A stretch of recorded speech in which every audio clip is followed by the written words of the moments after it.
Ya'ni ba'zi bir insonlar aytadiki, namoz o'qimayman men, lekin Allohdan boshqasiga ham sig'inmayman deb aytadi.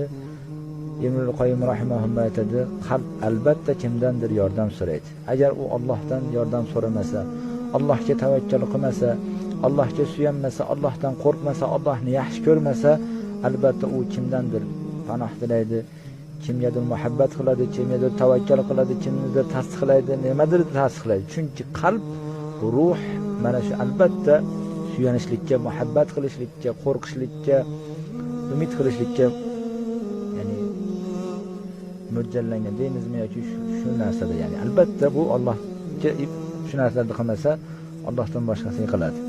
Ya'ni iyad'una min dunihi illa inasan va iyad'una illa shaytonan marida. Ular agar duo qiladigan bo'lsa, faqat bu sanamlarga duo qiladi. Va iyad'una illa shaytonan marida. Yoki faqat shu la'natlangan, qo'lgan shaytonga nima qiladi? Insonlar duo qiladi, shundan panoh tilaydi. Alloh subhanahu va taolo shaytonni la'anahulloh, la'natladi, o'zining huzuridan quvdi, bir marta sajda qilmaganligi uchun. Shunda shayton aytdiki, la attaxidanna min ibadika nasiban mafruḍa. Men sening bandalaringning ichidan o'zimga tegishli bo'lganlarini, menga ergashganlarini olaman dedi. Va aytayaptiki, va la udillannahum, men ularni shunday adashtiraman. Ularni to'g'ri yo'llarni ustiga o'tiraman dedi boshqa bir A'rof surasida. Shayton hech bir adashib yurgan benamoz odamlarni yo'liga o'tirmaydi. Shaytonni Alloh taolo shu darajada to'g'ri vasflab beradiki, men ularni la aqudannahum ala siratin mustaqim. Men ularni to'g'ri bo'lgan yo'llarini ustida o'tiraman.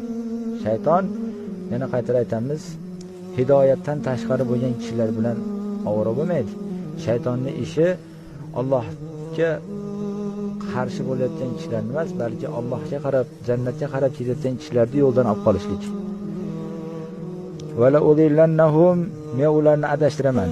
Adashtirishlik to'g'ri yo'ldan adashishlik bo'ladi. Ya'ni adashtiraman deyotgan hamma insonlarda emas, yana qaytarib aytamizki, va la udillannahum va la umanniyannahum, va ularni men orzu umidlarga cho'mdiraman. Payg'ambar sallallohu alayhi vasallam aytdi, inson yashar ekan, qarar ekan inson, yoshi o'tgan sari insonni jasadi qariydi, yoshi o'tadi, o'lim yaqinlashadi, ammo unda ikkita narsa qarimaydi dedi. Birinchisi dunyoda qolishlikka bo'lgan muhabbat, ikkinchisi mol dunyoga bo'lgan muhabbat. Va la umanniyannahum, mana shu tama umanniyannahum, ya'ni inson